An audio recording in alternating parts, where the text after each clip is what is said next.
the convenience of having it at home, but it's never going to be as good as everyone out. True. AI is coffee machine.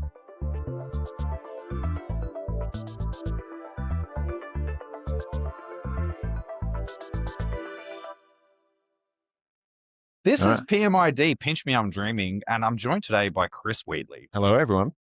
Chris needs no introductions to certain subsets of this audience, but I'm going to introduce him anyway. He is the founder and principal of Scope Accounting. Yep. Call yourself a principal? I am very uncomfortable with names and titles, but principal makes sense, founder makes sense. Let's go with it, because none of us are partners. No, because you're the boss. Yeah, we're not partners. We're not practicing. We're just, yeah. What about like dictator or, fearless leader or something like that? Be fine. You can't call me the orange leader because that's taken by someone else at the moment. So, because I'm a redhead, everyone, if you didn't know. Yes, I think everybody who knows you knows that, but Chris is a redhead. Speaking of redheads, Ed Sheeran, did you go? He was playing here just a couple of days ago. Ed Sheeran has undone all of the good work that Prince Harry has done over the last 20 years for my type. Okay. Comedy episode of PMID. So aside from Scope Accounting, you're a bit of a what do they call it? A polyglot. So you run the Small Business Brains Trust group on Facebook, which makes you some sort of like massive influencer in the accounting industry. Apparently, yeah. Especially the zero accounting industry. And you're also the treasurer of the Australian Specialty Coffee Association. Yeah, okay. Which that's a bit different. Volunteer job, definitely needs more of my time because I really enjoy it. I actually talked to Bruno, the president, and I frustrate him a bit, but yeah, that's if you're gonna volunteer for something as an accountant, don't do your kids' sports club. They can what? Nothing. Shout out to Alex Hill's Bombers. And Wellington Point Kings basketball. But I'm not going to be your treasurer. Yeah, you just got to be something sexy. Coffee. Coffee is pretty sexy. Coffee. Speaking of which, I've got one right here. Yeah. I'm going to have a quick sip. Jiggle, jiggle. So the Australian Specialty Coffee Association. Yeah. What does that do? It is the Australian body for competition. So latte art, cup tasters, which is like a sommelier kind of thing for coffee beans. Think of it, when you play Snap with cards, there's something out there for like coffee for Snap, and Australia essentially wins all the time. Coffee cup tasters for Snap, like the Snap card game where you have to pick up memory. Yeah. No, memory. When you memory matching. I did say Snap, which is something different. Yeah, match it. Okay, yeah. How does that work with coffee? You have to pick all the ones that are the same. Oh, tasting. Yeah. Cup tasters. Australia wins. You're talking about blind tasting. Yeah. No, yeah. But Australia dominates. At being the tasting or at making the coffee? Being the tasting. Whoa. Yeah, we dominate. Australia dominates. SIGs, coffee and good spirits, all those other things. It's actually big, it's a big, a lot of adults are really behind this because it can make their career. Yeah. My partner is actually supernaturally good at tasting things. And when I realized it, I actually threw a party. This is a true story. I threw a party just to show everybody how good she was at tasting things. Yeah. It's being able to differentiate between tasting things. And the theme of the party was I went and bought every brand of cola that I could buy. Yeah. And I blindfolded everybody and made everybody try to guess whether it was Pepsi, Coke, Pepsi Max, blah, blah, blah, blah. I even got home brand stuff, LA Ice. Yeah, LA Ice, yeah. She got every single one right. Nobody else got even half. And she even guessed ones that she'd never tried before. Yeah. That's crazy. That is. Some people are just ridiculously talented at the most unusual things. You know what else is crazy? I'm getting very Zach Galifianakis between two ferns vibes of this podcast room. Yeah. Plus you got a beard. So yeah, that's kind of the vibe we're going for here. Good. Yeah, good. Or the Joe McCord experience. Yeah. All right. So let's move on to something a little bit more relevant aside from sommelier stuff and coffee. Let's talk about the Small Business Brains Trust. What made you start that group? Did you start that group? Yeah. Susan and a few others, the accounting sisters of the world, they shout out to the sisters. They know who they are. There was a debate about who started it. I'm pretty sure I added everyone. So It says there, Zuckerberg doesn't lie. So true. Yeah. We were it was the old email and group chat that needed a more open forum that you're not going to get lost in. You do have a bit of a bias to action, don't you? You're the sort of person, like, when a bunch of people start sitting around thinking about ideas, your brain immediately goes to, like, let's just do it. I'm that guy. You are that Yeah, guy. I'm that guy. Yeah. My wife would argue otherwise, but I'm that guy. You're both guys. Yeah. Like, you're the person sitting there stimulating the conversations that make people think of stuff. And then they go, oh, it's such a good idea. We should totally do this and that and this and that. And then you go, actually, no, let's just do it this way. Well, why stuff around? Why talk about it? It's a talk fest. And obviously we have, in our industry, we have lots of words, lots of talking, lots of musing. Let's do it. 100%. Yeah. Which I can relate to that. Look, we've put together a podcast in a podcast studio because people talk about stuff. And here we go. We've done that. Yeah. So I get it. So Small Business Brains Trust Group, you mentioned the sisters. Yeah. Let me ask you a question. If you were starting your firm right now and you knew everything that you knew about, like, the Australian accounting industry and all the different people, the influences of the accounting industry, who would you immediately start taking information from? Who would you immediately start following and, like, taking guidance from? Like, who are, like, let's say, like, the 3, 4, maybe 5 best people in the industry right now to follow? So obviously following, being, link the cesspool of LinkedIn, Facebook, just getting on their newsletters. From a technical point of view, you'd say Peter Johnson from Advisors Digest down the coast. My claim to fame is that Peter lived in Sydney until he shared a room with me for a conference. I brought him up here. That's what I do. From a what's on and who, I want to say from a gossip point of view, but I don't want to gossip unsettles Who's the me. gossip queen, Chris? Well, there's a few of them. Okay, so gossip being who's on the move, what's on the go. Heather Smith's one of them.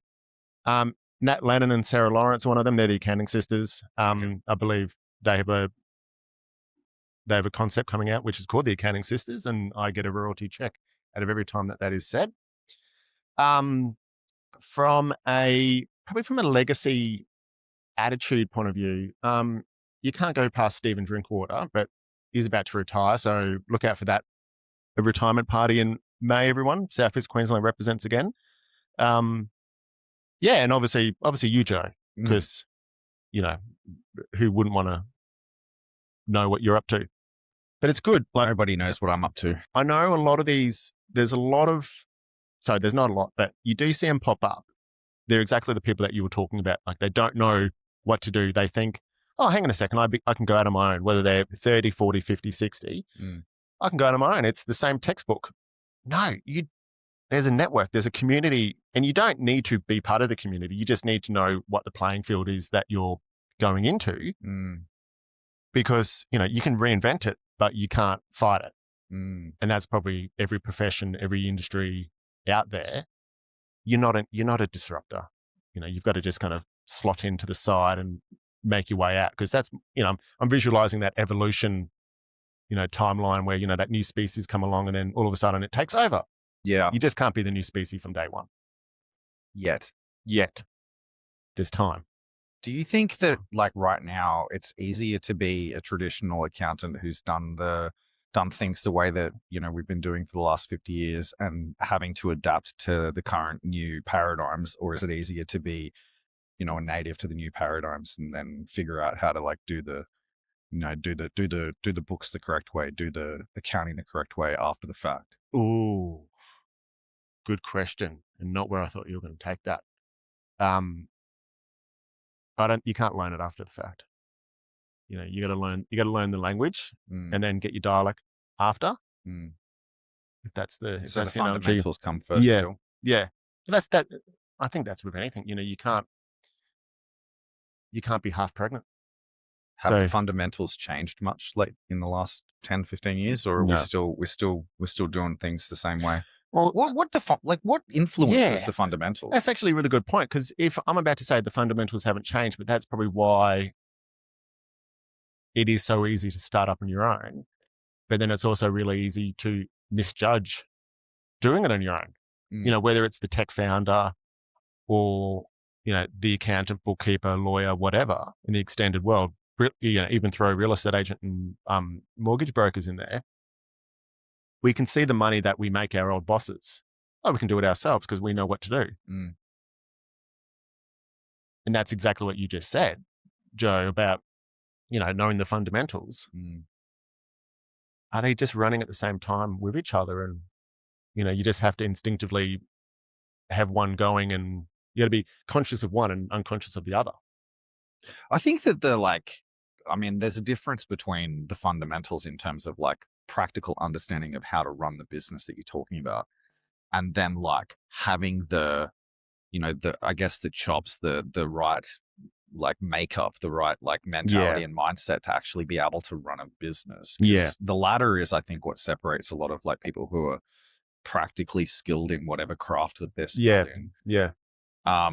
What I was asking, I suppose, is like in terms of specifically accounting and the fundamentals of accounting, you're talking about like what understanding of like taxation. Well, I'd say the fundamental would be knowing how to read a balance sheet. Knowing how to read a balance sheet. And that's going back to what we were talking about before. Accounting was the only thing I got an A in high school. Yeah. Next was a B for film and TV, which I did 2 electives on with a whole heap of, people that probably still haven't paid back their HEX debt from 2001. Yeah. But yeah, I found a internal note for myself, one of those just scribbles, make sure that, things to go into with clients when you're having a bit of an advisory conversation, God forbid I use the A word, teach them how to read their balance sheet. It's a lost art form. Can you teach me how to read a balance sheet? Right I would love to teach you how to read a balance sheet. Yeah. Yes. What do you, let's just unpack that a little bit. Let's not derail it too much. Like when you say read a balance sheet, are you talking about being able to like interpret what the data is saying, or are you like literally just talking about like understanding what that particular word means? Like, what do you actually mean by, like, what does not knowing how to read a balance sheet look like? It's whether or not you are worth something. Right. And so basically being able to understand whether your like business right now is actually in a financially stable position. Yeah. To go, oh, look at this. I'm actually spending money that I don't have. Or I am, oh, wow, I could actually spend a little bit more money and not be such a tight ass and, go from 35 to 41% tax because it's going to save me 8% of my mortgage. This is a good segue into one of the questions that we've got here. So like, let's say you've just brought on a new business, like as a client of Scope Accounting. I'm sure that you've had experiences in the past where you've brought on a new business, closed them, got them over the line, and then you sit down with it and you start doing the work. Yeah. And you go, oh God, they've done this thing again. They've done this same thing that everybody else does that just frustrates you to the core and you wish that you didn't have to deal with it. Yeah. What is that thing? Buying cars that they don't need. Talk about it. The great Australian pastime, buying cars that you don't need. And we have the most expensive cars on earth, and like it's all taxes. So we have all these people that go their whole life not wanting to pay income tax, buying shitty negatively geared properties that won't go up in value. And yet they probably spend more on gambling taxes. And every time they buy a car, they churn thousands of dollars. And for what? They're spending 10 grand to save 3 grand of tax. What happened to that 7 grand?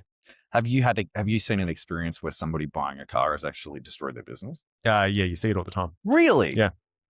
Wow. So like, is it super common with like tradies and stuff, or is it kind of everyone's doing it? Everyone's doing it.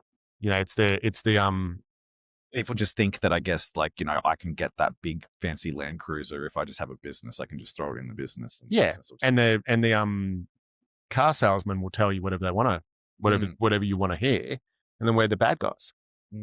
Even any kind of FBT concessions around EVs are all, just so when you take false economy. So when you take over a new business and you start doing their books for a new business, doing the accounting for a new business, when you see business owns cars, that's what gives you dread.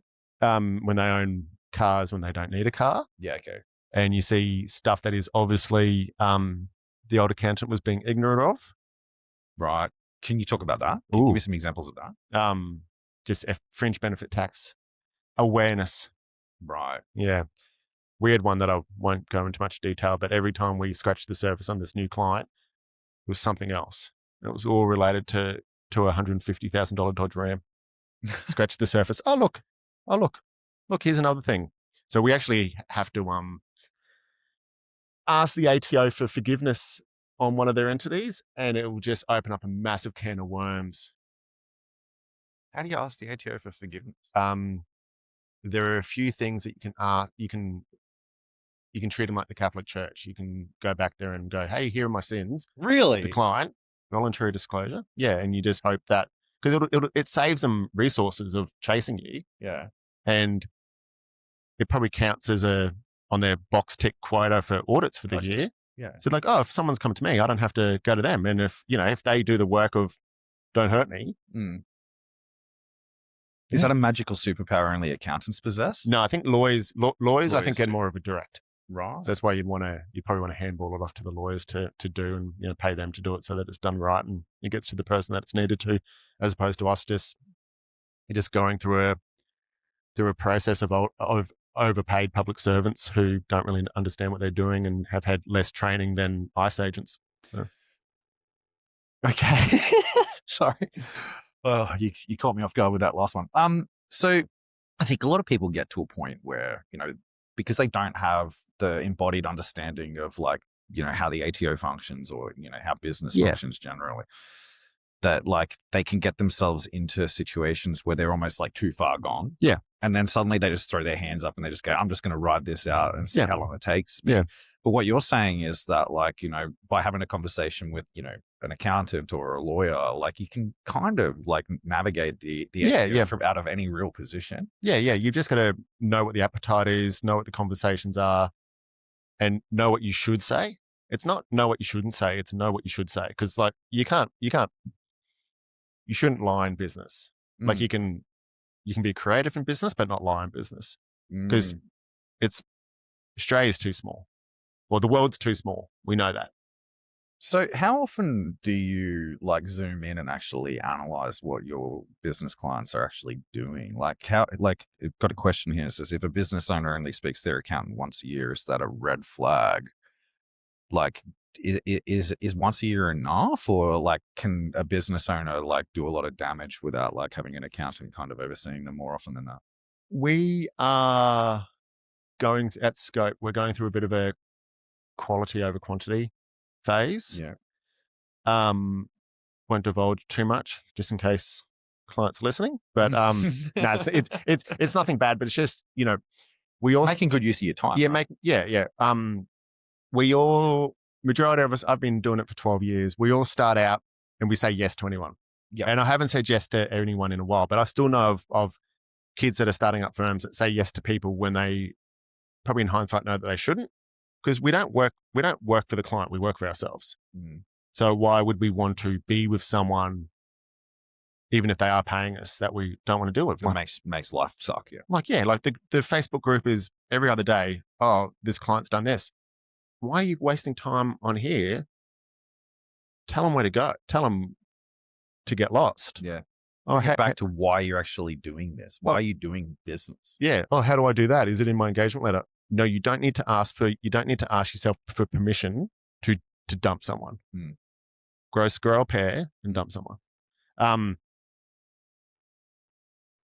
The question was, edit that. How often? No, that's totally fine. Yeah. The question was, how often should a business owner be actually how often should an accountant be checking on the status of the businesses that they're advising? And as a business owner, how often should you be trying to make sure that your accountant checks in with you? Yeah. It would always, the check-in frequency is a really good question, because there's probably no, if you do it 5 times, you probably wanted to do it 7. If you do it once, you probably wanted to do it twice. There's no, and then let me ask a different question. Is there ever too many times? No, there's never too many times. Right. So the closer the relationship you have with your accountant, the better. Yeah. There is the issue can be on the client side when they only want to talk to certain people, not realizing that they shouldn't waste all their, let's use the card example. Don't waste all your draw fours when you don't need to. Don't talk to the boss. You can just have a chat with anyone in the team, because that's what makes the good team. A client isn't with someone because of one person. You're there because their business culture fits in with your business culture. We use Pinch, and we've been a great advocate of Pinch from the start. You know that. Yeah. Or most people know that. because the culture. Yeah. Well, But that's a you thing, man. so you think I over focus on the culture? I don't think you over focus on it. No, I'm not saying that. I'm saying that's a you thing, like, because you understand the value of values alignment between you and your clients, Yeah, and okay. you Yeah. and the brands that you work with.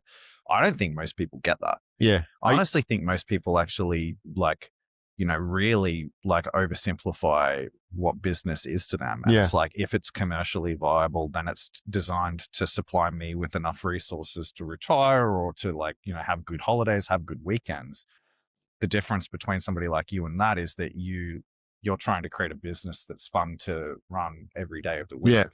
Right. And that's where like values and cultural alignment comes in, right? Yeah. Yeah. And knowing that a client for 10, 20 years is better than a client for 10 months. That's right. Yeah. And a client that you actually can even derive some pride that you contributed to the journey. Yeah.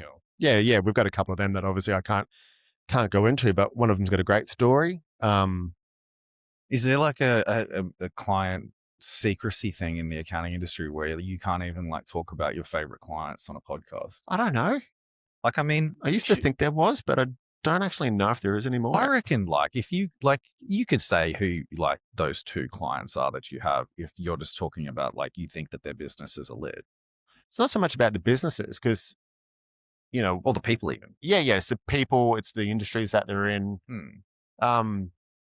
Yeah. And just the successes that they're going through, or, where you can see them being in the future is exciting. You're just going to be a part of it. I reckon you should say it, because if I was listening to my accountant on a podcast and they singled me out, I think you just nailed me for the rest of my business's lifetime. Anyway, I won't put you on the spot. Segue time. Yep. Let's talk about bookkeepers. Yep. So this year, Pinch is actually putting a renewed focus onto actually providing some support for bookkeepers. And I've noticed a little bit of I guess it's like a tension between accountants and bookkeepers. Well, what do you mean support? Because I don't see the tension, because, it's just it's not doctors and nurses. It's doctors and nurses? No. What is it? Because doctors and nurses can't do what doctors can do. Yeah. Because of legalities, training. Yeah. Bookkeepers can do what accountants do. Okay. That's an interesting statement. Talk about that. Well, they just might not want to. You might have accountants that go, oh, that's beneath me. No, it's the same skill set. It's the same headspace. Well, it should be in this day and age in this technology-driven day and age. And obviously that technology-driven timeline is probably started in, when you and I were born. Yeah. The onset of computerized accounting. Shout out to Atari. Yeah. Shout outs to Commodore 64. Shout outs to Commodore 64, 100%.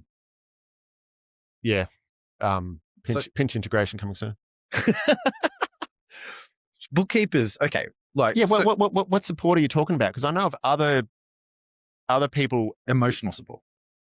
Just caring about them as in their facet as a gatekeeper. Basically, we've got a lot of relationships with a lot of different bookkeepers. Yeah. And not all, I'm not saying this applies to all of them, but I think a lot of bookkeepers feel a lot of pressure. Yeah.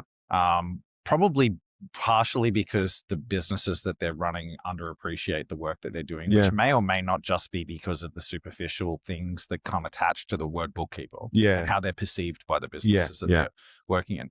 But also because I think that when accountants get hold of new businesses and there's things that are wrong with new businesses, quite often times it's things that they will point the finger at the bookkeeper as having either caused or not been good enough to have observed not occurring.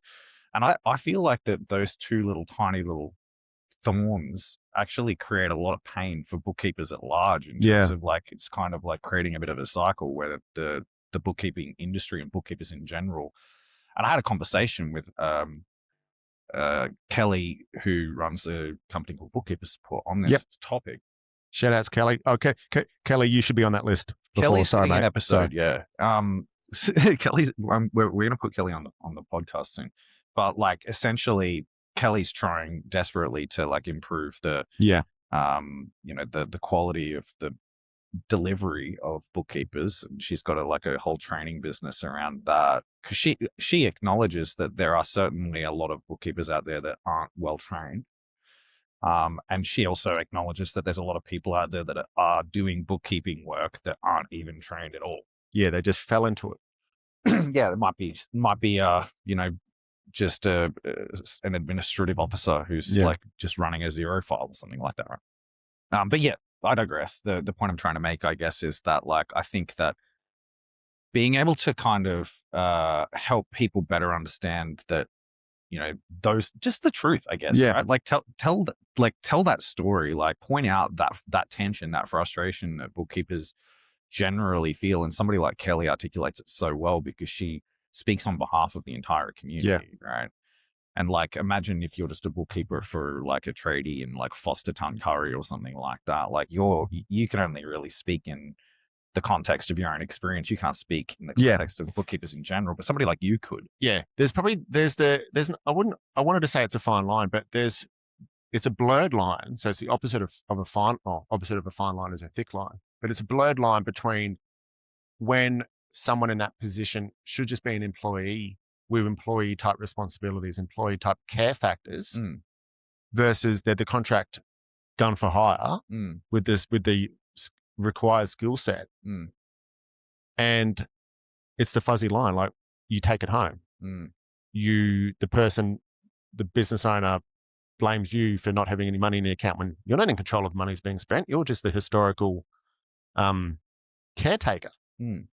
So, should there be a large chunk that are employees for medium-sized businesses? And, I've seen that as well with my clients. They have gone towards having that internal accountant, called management accountants, versus having the external person. Because, and we don't want to do that work anyway.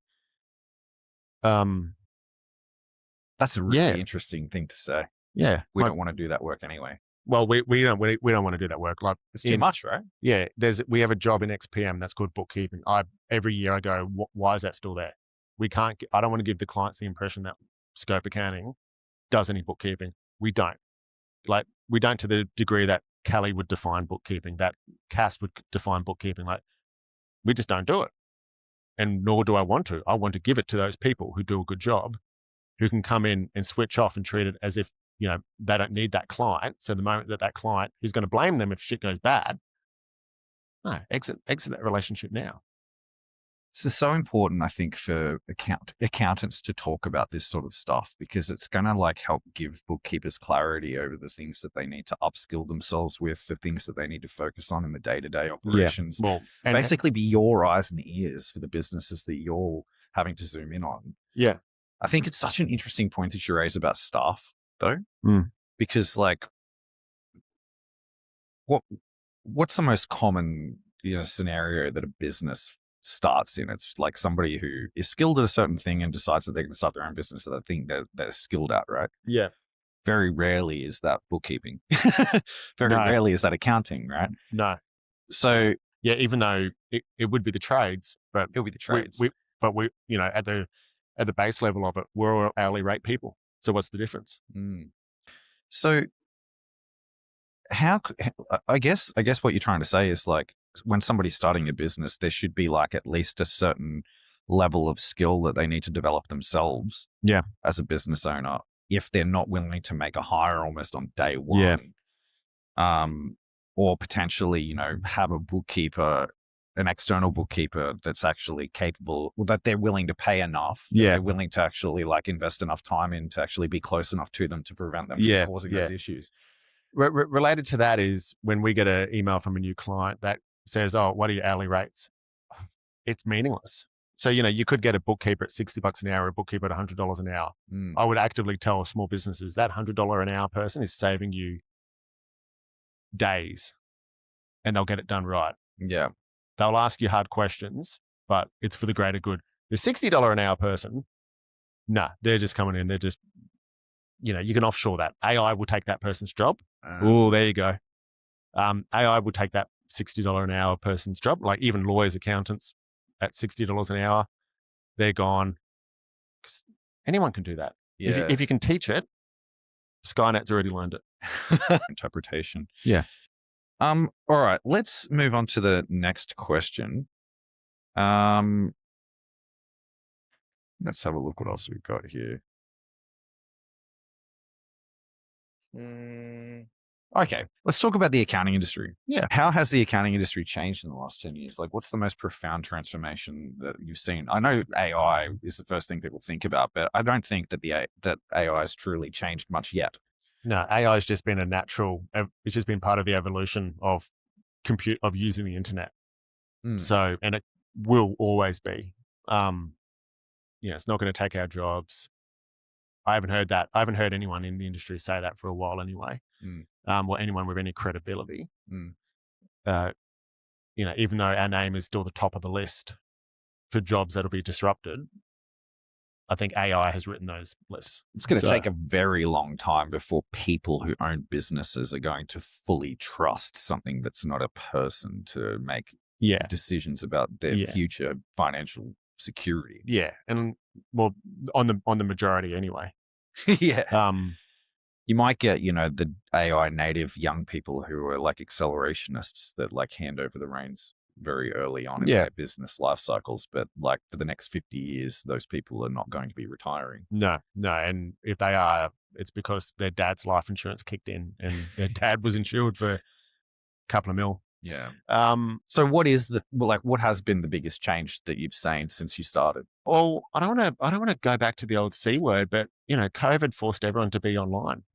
Like, so it was COVID. Yeah, the forced digitalization of COVID. Everyone realizing that there were other solutions other than Zoom out there. There were, if you were delaying it, it forced it. Just being technical. But people like Tyler still says he's turning off servers every other week. So I saw that. Like, how do you like? There's obviously not one pathway for all of this stuff. There's a million of them. Probably one destination. Will everyone get there? Obviously not. Will changes that are coming up with AML be a full stop for a few people's careers? Absolutely. How? It'll just raise the quality of clients. They'll either want to exit the industry, and today they're probably thinking they're going to get 80 cents in the dollar from July, because all of their clients are obvious money launderers, which they're not, but ASIC might think that they are, or whoever's AUSTRAC. We have to go through the list. All of a sudden, there's a higher compliance, there's a higher buy-in. There you go. That's the word that we'll use. There's a higher buy-in to it, which means that the exit lowers. And if you haven't taken care of your own house initially, digitizing, I know I'm focusing on video calls, but obviously, digitizing payments as well, Joe. We're here proudly because of Pinch. That's an obvious one as well that people still don't. Accounting firms, you love this. When I get an invoice from an accounting industry player, and it's not on Pinch, like I'm looking at the fees that I'm paying because the supplier has ticked the box to pass on the fees. I'm like, this fee is higher than what I'm paying with Pinch, and I know it's not a race. It's not a race to the bottom on fees, but they've just ticked the incumbents. Make a conscious decision in 2026 to pick a technology partner, or pick a partner, because technology is, it's kind of like saying ATM machine. It's all technology. That will help your business in the future, will grow with you, will work with you, so that you don't have to pivot again in 5 years' time. Well, good segue. So he brought that up, not me, right? I know who pays the bills, Joe. What do you see as the actual tangible things that change in a business when they actually make a decision to switch from, say, an incumbent to Pinch? What's as an advocate of Pinch, and you've been with Pinch for so long now, and I know that your beautiful wife knows more about Pinch in practicality than you do. So she brought that up this morning. Yeah. So I won't put you on the spot about the technology that we've actually got in our platform, because I doubt you actually know really that much about it, to be honest. Yeah. But generally speaking, what's been the biggest change that you've seen in terms of scope Like, is it related to just cash flow? Is it related to, just your vibe? Like, what is it? Yeah, the vibe is good. I don't even remember what we had beforehand. I think we had about 2.5 solutions. But yeah, I think, even the team members going, oh, this client wants to pay the invoice. Yeah, just bring up the PDF that you can see in an email in the CRM. Oh, then what do I do? See that pay now button? Like it's the same, but it's there and it's effortless. Yeah. So for those who don't know, this podcast is Pinch Me, I'm Dreaming, Pinch Payments podcast. Pinch Payments is a zero connected payments platform that is designed to automate cash flow. It has a range of features, including the pre-approval feature, which allows you as a business owner to capture a customer's payment method upfront and automatically collect all invoices on their due date. You can also set up payment plans so you can offer customers who are struggling to pay your invoices split payment plans and pay them off over time. And a range of other features. Pinch's mantra is payments technology by real people. And that's, I think, what Chris is kind of alluding to as the key difference between us and those incumbents. We truly do focus our energy on small business, customer service, being in the community and supporting the communities that we service, including the accounting industry. So if you are interested, go to getpinch.com.au to learn more. Chris. Yep. You've got the floor now. Yep. What is something that if you had like the soapbox, $10 soapboxes, and you could just speak to the Australian business community, what is something that you would tell the them? Australian business community. Yeah. Like when I'm the chairman of Industry Australia. Mate, you've got the exact same vision in my head right now. We're talking about like standing in front of like a billion people in the middle of some gigantic town hall, and they're all business owners. Yeah. What are you going to say? Like a Lord of the Rings kind of thing. Exactly. Yeah, that's what we're visualizing. Yep. Cool. The pessimist, the seldom seen pessimist, Chris Wheatley. If it doesn't feel right, don't do it. Yeah. Trust your instincts. Trust your instincts. But, to quote, but then the optimistic in me, which is kind of paraphrasing a Simpsons quote, if it feels good, do it. So trust your instincts. Yeah. Are you a spiritual man, Chris? I wouldn't have thought so, but I feel like there's a religion to be started right here, right now. Oh dear. Yeah. You've asked the wrong guy. Yeah. Everybody who knows me knows I'm all about that life. That life. Founding some sort of new thought, culture. I won't call it a religion. I'll pull up short. Yeah. Like some sort of like Joeism. Yeah. Something like that. Joeism makes sense. Yeah. Like it kind just of rolls off the tongue. So when you say, if it feels good, do it. If it doesn't feel like, are you talking about, just basically, I mean, surely there's more to it than just trusting your instincts. There's probably a hell of a lot of people out there that probably have businesses for the wrong reasons. Like there might be the right reasons for them, but why else do we take on all of this stress? Why else do we take on the responsibility for other people's well-being? Employees, suppliers, customers. If we're not enjoying it ourselves, what the hell are we doing? Like you will, I'm talking absolutes.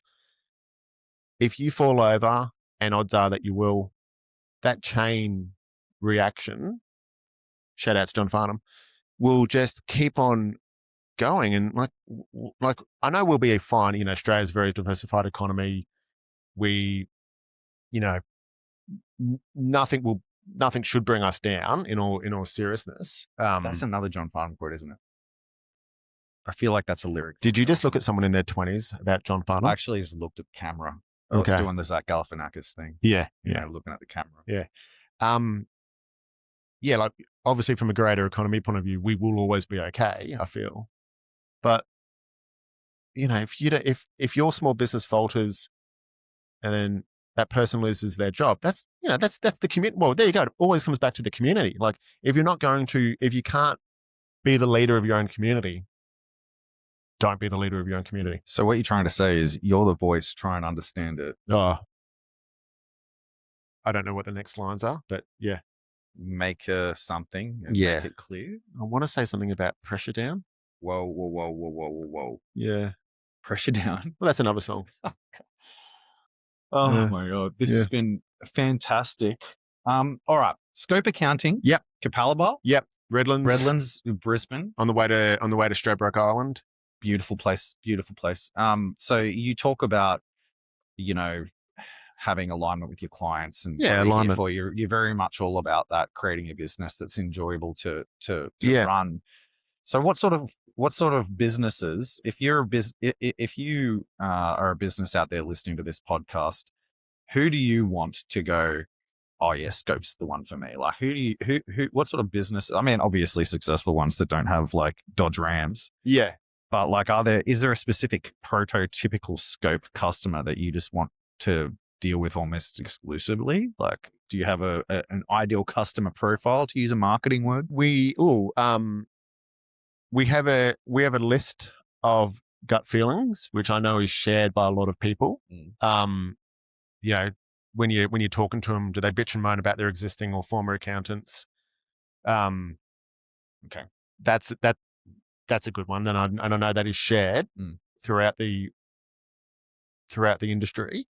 Do you like new businesses? I'm good for new businesses as long as you are willing to learn and you don't make decisions based off of the wrong factors. Wrong factors would be going to one bookkeeping program, accounting program, because it's cheaper per month. Not realizing that it's cheaper per month because of, corporate size. Are you trying to single somebody out specifically here? No, I'm just being generic. Do you still love Xero? Oh no, Xero's okay. Xero's the good one because, you make the small business, the new business, not small business, the new business makes a decision because the monthly price is cheaper than others, not realizing that it'll take you twice as long as a business owner. And guess what's more expensive? $50 or $100, or you spending your whole Friday like it's the Greek fruit shop with invoices everywhere all over the desk at 11 o'clock at night at home. I'm going to guess you have no Greek fruit shops as clients at Scope. No, my Greek heritage is long watered down, Joe. So no, I do not have any Greek fruit shops. You are the accountant who actually knows how to use Xero. Yes. That's what it says on LinkedIn. And it said that for a very long time. Yeah, that's up there next to my wedding photo from 18 years ago where I'm crying like a baby. That's my LinkedIn profile. Why? Because I wanted to be ironic. No, well, I mean, why? Like, what do you mean by the Xero accountant who knows how to use Xero? Well, the Platinum Xero partner that actually knows how to use Xero. Yeah. What do you mean by that? Well, there's how do I say this without getting into trouble? Are you trying to say everybody else doesn't know how to use Xero? I'm saying back in the early days when I got my little. You spent time figuring it out. Yeah, when I got my little plaque, I remember my first Xero partner manager. I probably was given to someone who. And when's this? This is 2014. So I was probably given to someone who was just going to look after like the one and like they've got 5 subscriptions, which is fine. That was the early days. They probably didn't know how to know where everyone lied. After about 6 months, I got very much moved up the food chain. Yeah. But you became a big wheel down at the Xero Cracker factory. Yeah. Is that our third Simpsons reference? Probably. Cool. Love it. But I love when people celebrate the mini wins of getting their, their bronze, gold, silver status. Like I love that. But a few people who celebrated being platinum early days, and it's kind of irrelevant now, to be honest with you, because platinum just means you have a lot of numbers. So you got all the second tiers and the aggregators at that level. But you just knew the second tiers or aggregators, like I said before, 5+ years ago, had no idea what they were doing. The 25-year-old sat everything, all of the internal, measurements. It's kind of like one of the big 4 getting AI to pass their AI exam. So I'm proudly, I should change it. No, I love it. It gives a bit of authenticity, doesn't it? Mm. Authenticity and cynicism. But Mm. yeah, what do I mean by it, Joe? Obviously, we can pick and choose some words here for the recording. Yeah, Let's move on. yeah. I don't know, Joe. You don't know. No. That's totally fine. I just liked it. That's a fair thing. You know, it just it aligns with your previous statements about, you know, if it feels good, do it, right? Yeah. You just make snap decisions. Yeah, and don't change them. That's right. Just you know, full steam ahead. I think we're coming to the pointy end of this conversation. Let's finish off with something a little bit future. Yeah. It says here, what skills will matter most in 5 to 10 years? Floor is yours. Ooh, what skills? The ability to talk to people. Talking. Yeah. I see it with my kids at school. They can talk. Mm. Other parents often say, oh, I can see where my daughter gets it from, you know, when they meet myself and Leisha. Do you think are you singling that out because you feel like that's a skill that people are losing? Yeah, it's a skill that people are losing. It's a skill that probably parents aren't passing down to their kids, just to use that tribe community vibe again as well. Because of screens. Oh, I just think people just aren't interacting. Yeah. Bit of a COVID thing. Oh, it's probably no different to, I'm sure there was probably parents that didn't talk to their Gen X kids in the 60s and 70s. True. Yeah. So it's probably accelerating from the digital babysitter, but I don't want to blame the digital babysitter, obviously. So no, ChatGPT is pretty good at that. Yeah. My partner was showing me a conversation my 8-year-old had with ChatGPT last night, and I was like, man, ChatGPT is doing a better job than me. Yeah. So it's not exactly, you can't blame the technology because someone's always there to a degree. The ability communication, talking. Yeah. Got another one? 5's too many. Let's just go until you run out of things. The ability to be present. Okay. So mindfulness. Which obviously gets into that side of things. But you know, eye contact, comfortability, which again is obviously from a DISC profile is high I and high S, I think.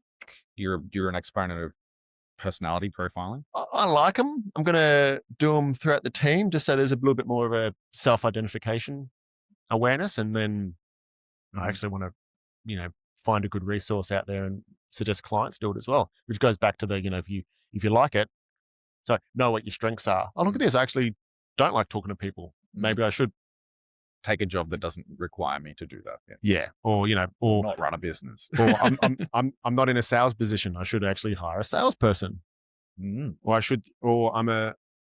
you're not a numbers guy. You need a bookkeeper. Yeah. Or I'm a stay up. I'm a do 20 hours of work a day and achieve 2 hours worth. I'm a massive grinder. So talking, soft communication skills like presence, yeah, and knowing what your strong points are, and self-awareness, and focusing on. Yeah, I know my wife would argue that I don't have great self-awareness, but I give myself props for that. So maybe she doesn't put you under enough pressure. Maybe you don't like admit the things you know about yourself because you don't get probed by her. Okay. Maybe the solution there is to just have talking and presence. Yeah, there you go. Self-fulfilling prophecy. Joan McCord Experience Relationship Edition. Yeah. So you don't think that AI skills are important in the next 5 or 10 years? No, I remember in 1999. That's crazy interesting. You don't think you don't think it's important that people know how to actually know what AI is or know how to use it? But that's not a skill. Knowing what it is isn't a skill. Well, knowing how to use it is.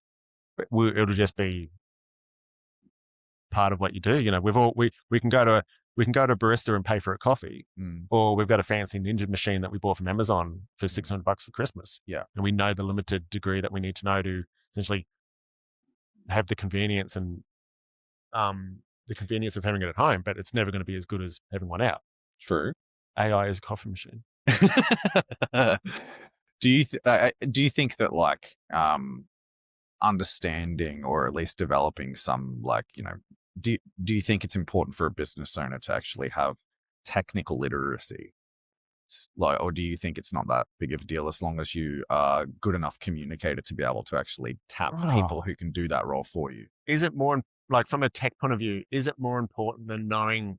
So, or this is this the rhetorical question? It's an interesting question, isn't Is it? it Is it more important to be a good enough communicator and relationship exponent to be able to actually find people who can do the role for you? Yeah. Or is technology one of those things that's become so all pervasive that it's like non-negotiable for you yourself to have to master it? How many people in a white collar office environment still wouldn't know how to connect a printer?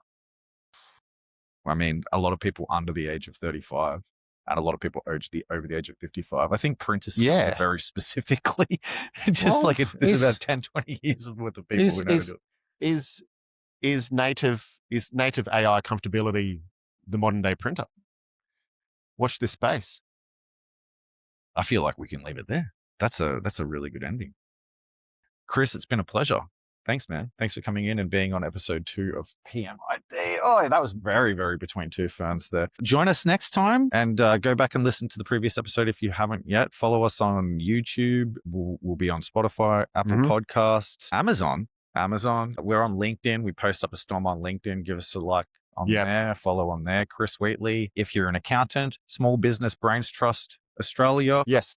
If you type Small Business Brains Trust into the Facebook search, if you type Small Business Brains Trust into the Facebook search bar, you'll be able to join a group on Facebook that has about 3,000 or 4,000 members. 8,000 members. Sorry, as of this morning. And it is a very good group. There is lots and lots of incredibly insightful conversations going on there all the time, and every time somebody brings up anything to do with collecting payments online, everybody says use Pinch. That's because Pinch is awesome. Just like Chris. Yep. PMID. Thanks for joining us. We'll see you next time. Goodbye. Thank you very much.